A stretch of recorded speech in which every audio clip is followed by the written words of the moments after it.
I'm not satisfied with that answer. I will repeat my question again. The last electro priest you killed, where did you find him? Burn in the fire of dawn, servant of the corpse emperor! And another one meets the limit of his utility. The last of them.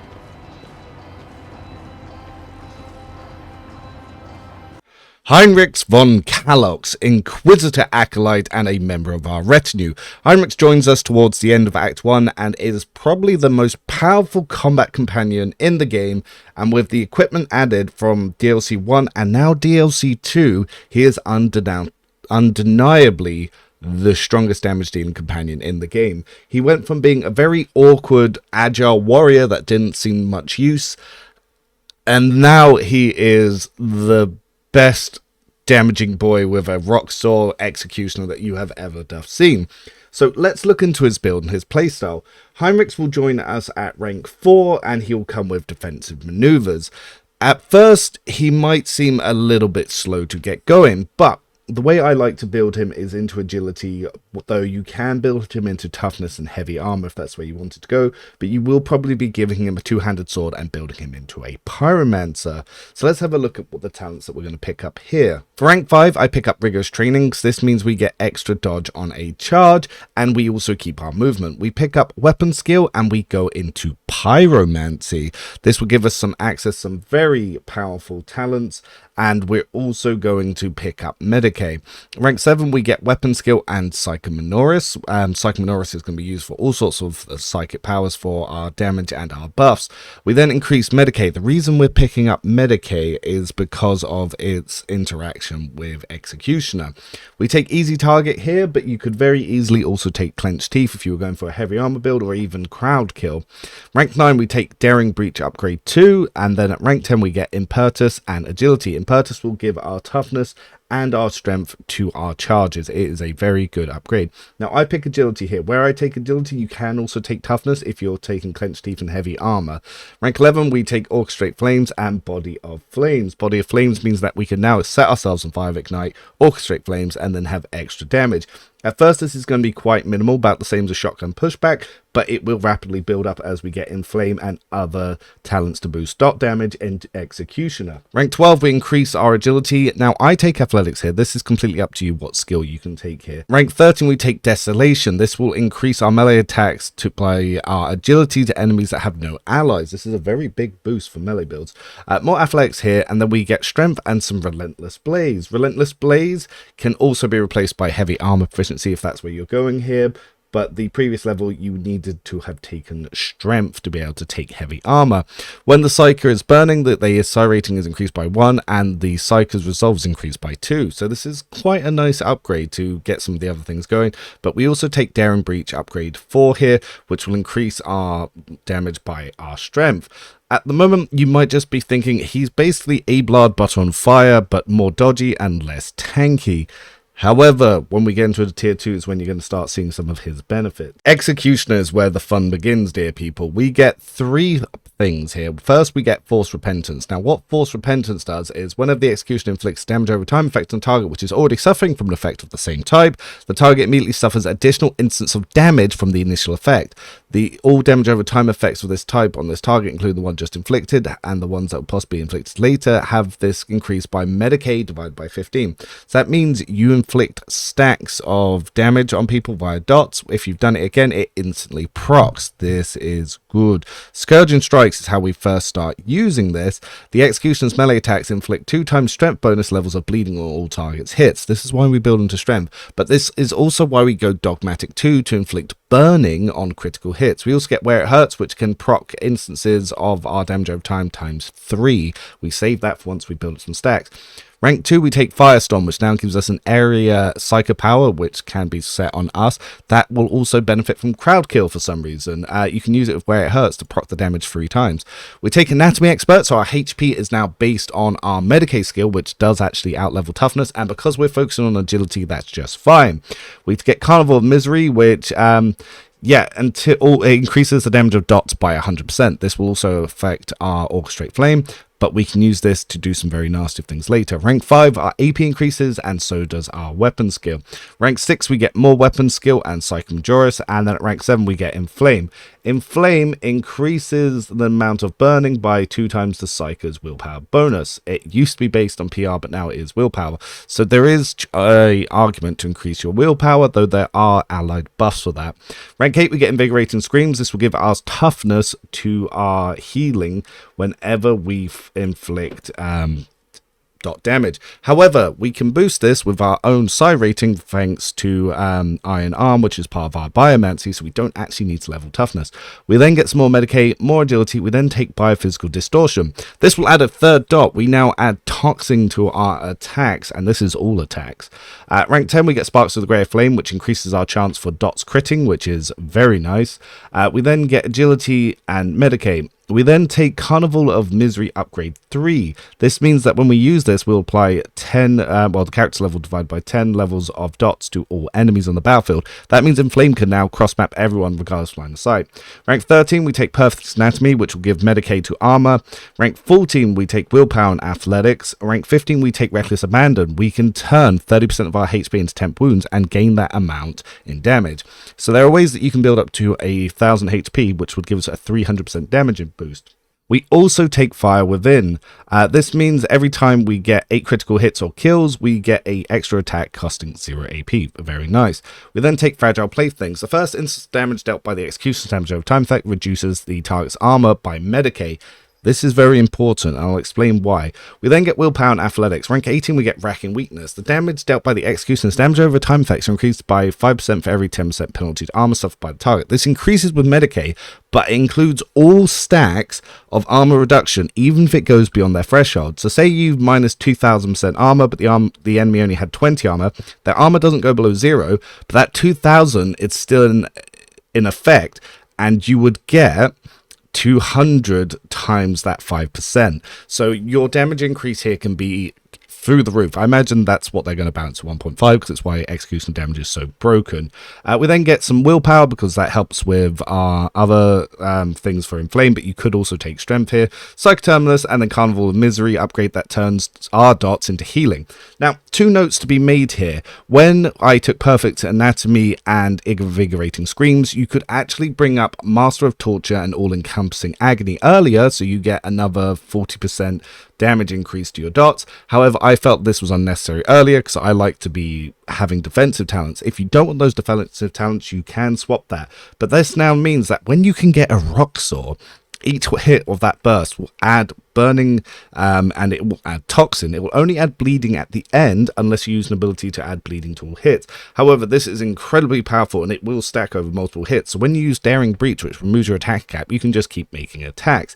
There's some very powerful items that can give you basically infinite movement and your psi rating level of attack. So this is going to come into play more when we go over the items, but you're gonna see why Heinrix is so strong. Heinrix continues to never stop winning. He does take some of his talent upgrades here in what seem like odd places, as I am at rank 1 taking Psycho Extremist and Eager for Battle. Eager for Battle increases our attack economy. Psycho Extremist brings us up to 4 psi rating, which you can then use items to increase that further. Now, you'll get his Dogmatic Helm will give it +2. You can get a Starmer Scarf will give another +2, so that means you'll actually be at 8 psi rating here. There's a Staff that can get another +2, but it's not really necessary on Heinrix. At rank 2, we take Medicae and Hymns of Hatred. Critical hits scored by anyone within Psycho's line of sight, including themselves, increase the Psycho's critical damage by 1% till the end of combat. Because we're multi-hitting and we have lots of dots, that builds up very fast. We get Weapon Skill and Edge of Dawn. Edge of Dawn is a nice 10% more damage. We then get Shield of the Emperor, though you could swap this out for another power if you'd liked, but basically it gives all deflection and armor to allies based on Word of the Emperor stacks. We can use this on Heinrix itself. We have the AP to do it. We then take Peak Condition. Peak Condition turns his HP into strength. This is a huge boost to him, and because it's now based on our Medicae, we get a lot here. Now, this is where I normally take Master of Torture because I felt like taking defensive talents here were redundant, but this will actually just help you keep doing more winning. At rank 6, you can take either Crowd Kill or Eternal Glory. I chose to take Eternal Glory because I wasn't really using area attacks, and I also increased Weapon Skill. Rank 7, Hammer of the Emperor. We can do one really big attack with Where It Hurts. It is phenomenal how much damage you'll do. More agility, then I take Psalm of Heroes. That means that any time that there's a heroic act using, you will increase your psi rating. We also take Melting Armor to basically get in some more armor reduction here. So every time an enemy suffers damage from the psych, that enemy's armor reduced by 5%. If the enemy's armor is already at 0, their deflection is reduced by 1 instead. This had a cap of 30%, then it got changed to a cap of 20%, and now it is inconsistent on how it works before it hits deflection, so I don't know what's going on with that. But at rank 9, more athletics than degraded defense. As you all know, in every video I make, degraded defense, huge damage boost. Rank 10, AP increase, and then at rank 11 we get deterioration. Whenever an effect applied by the Psycho increases damage suffered by the target, this effect is increased by half. For example, 20% becomes a 30% increase. Yeah, no. Nice. We then get more athletics. I then take ramming speed. This can feel a little bit late to some, but with the Act 2 boots, you really do not suffer from mobility issues. We'll discuss that more in the itemization, but you could take something else here. At rank 13, all-encompassing agony. So for each stop we've gone there, we get up to 5% more damage from Master of Torture. When you have 3, you get another 30% boost here. So yes, 45% damage boost potential there. You can get that up to 50 if you use Warp Fire. More agility, more strength, more coercion. Rank 15, we get vital points and corpus conversion. Corpus conversion currently bugged. Every time you use a psycho power that targets an ally, you get plus 2 psi rating actually. This stacks until you use an aggressive psycho power, so it just boosts your damage of all your items that are based on psi rating. Does it hurt? Will further increase our critical hit chance, though it's not necessary, but we are running out of talents that are worth taking from Executioner. Rank 17, we get acute pain. Our first instance of dots is doubled, 100% extra. Backdraft will make our psych powers have a second cast. I don't take this earlier because again it's just unnecessary. Rank 18, you can take Molten Beam, Reckless Strike, or anything else you want. You can even take Enfeeble. I choose to take Reckless Strike here because we're mostly doing melee damage, so it's very good to go Reckless Strike where it hurts, Hammer of the Emperor on someone that's already had dots put on them, and then one shot something fierce. More strength, get Catalysm. At the end here, I just pick up Testing because it's nice to have that little 5% increase, but you could easily take something else. Rank 20, AP is increased. A lot of Heinrix's build, and as you'll notice on the sheet, is open to change things because I show you what prioritizes the damage that makes him OP, and then I leave more to your creative freedom. So do look into the sheet for that. We also have variant builds for Heinrix, which include Assassin, Arc Militant, and obviously Vanguard. And all of those versions use different weapons, from 4 swords to sword and gun and some other things. But this is going to be the main build that we are looking at here. So now we look at the main man stats and gear. Now, there are some variations that you can do with gear. Like I said, you can go into the heavy armor version and you can use Psycho's breastplate, but I felt that so unbelievably unnecessary because you don't need to stack your psi rating that high. However, if you do want to do that, you can do it, but increasing your psi rating mid-combat doesn't really matter. What matters is having psi rating at the start. The most important item here is Warp Surge Brooch. In the first round of combat, the wearer gains a number of additional attacks equal to their psi rating. Currently, this is bugged. This will only work for your first instance of a turn. So if you use Bring It Down and give him 3 AP, he can only make 3 attacks. If you let him take his main 8 turn, when he has 8 AP, he can make 8 attacks. If you end your turn early, you lose those extra attacks, so you need to use all of your attack economy. However, you combine this with the inertia boots. When the wearer's melee attack is dodged, parried, or scores critical hit, the wearer gains agility bonus MP and does not provoke attacks of opportunity until the end of the turn. This will proc on each attack of your 5 burst rock saw here, so you will get 5 instances of agility MP every attack. You combine this with 10 Para Carapace Elite Backpack, which does increase your rate of attack based on your ballistic score. So if you get buffs to your ballistic score, this will then boost your number of attacks. I've turned his normal 4 attacks on that chainsaw to 12 before. Other items are going to be a little bit open to change. The gloves, I'm not decided on, so you could easily change those. This gives 10 weapon skill and 5 strength, which I found quite useful. The light armor I've got at the moment is the psychic body glove, which is as he increases his psi rating, he gets more dodge. Again, you could swap that out. I am not dead set on that. But what is important is Star Mist Scarf to get +2 psi rating, and the Eyes of Joyous, or Joyous, to get +2 dogmatics. It gives you dogmatic rating psi, and for some reason the Inquisitor is only dogmatic 2. He should at least be 3 or 4 in my opinion. But it does increase his PR to 8. So that means in the first round of combat you have 8 attacks and you can generate MP 8 times. The other weapon I have here on is hand defense. Memory attack damage is increased by his psi rating, and you can build that up. You could easily swap this out to the vortex pendant and or even the Psi Focus. The Psi Focus is the one that I would go for, but I do like the 2 PR. That's another way to get some extra damage in here, though it isn't necessary. In his secondary, I have Righteous Justice. He is Dogmatic Adherence, so he ignores the dodge of Xenos, Demons, and Psychers. So if you find that there's an enemy you can't hit, you just do that and you're going to hit. Alternatively, you could give him the Santic Staff, or the Sanctified Staff as they call it. And yeah, you're just going to be flying around the map and you're going to be chainsawing like crazy. As I mentioned for Heinrix, we do have alternative builds. So we've got his game-breaking build, which is the Executioner here.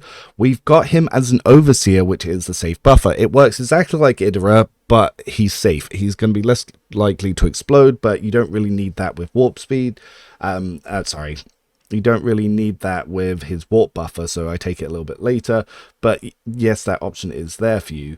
I have a Force Sword and Pistol build, which is still kind of playing around with that, but Arms Master and Broad Expertise can be quite nice to get 1 AP bursts and 1 AP area attacks. You could change where I take some things. So I take Blade of Light here at 33. Honestly, actually, I'm going to change that because I feel like Arms Master is going to be more important to get than Blade of Light. Blade of Light, we can take that damage increase later, and we won't really notice it being too much worse. But this is going to be another agility-based build. The reason this works is because of Arc Militant's Cloak. What that does is every range critical increases your melee damage by your strength mod. So you get an 8 rate burst of fire. That's 8 times more strength mod to your melee. Very good with weapons like Veil Render. We've then got his Assassin using Roxor. Roxors can be basically boosted with Killing Edge. So Killing Edge gets the bonus, so each hit will actually increase the next. So it's very good use there. Lastly, we have his Paladin build. This is going to be Vanguard that uses a Force Sword and Shield. So if that's what you want to go for and you want to make Heinrix into a Paladin, this is going to be the build for you. And like I said, these are all linked below down in the spreadsheet. Have fun. If you like this, like, subscribe, blah, blah, blah, blah. All that usual YouTuber nonsense. Basically, just help people let them know that there's a guy making builds on YouTube that are actually very useful and do break the game. Till then, I'm out. I hope you have a good time. Let me know how you're doing. Do check to see if there are any live streams. If you want to come ask some questions, do. And as always, these can be optimized to whatever your liking is. Till then, Revan out. Goodbye.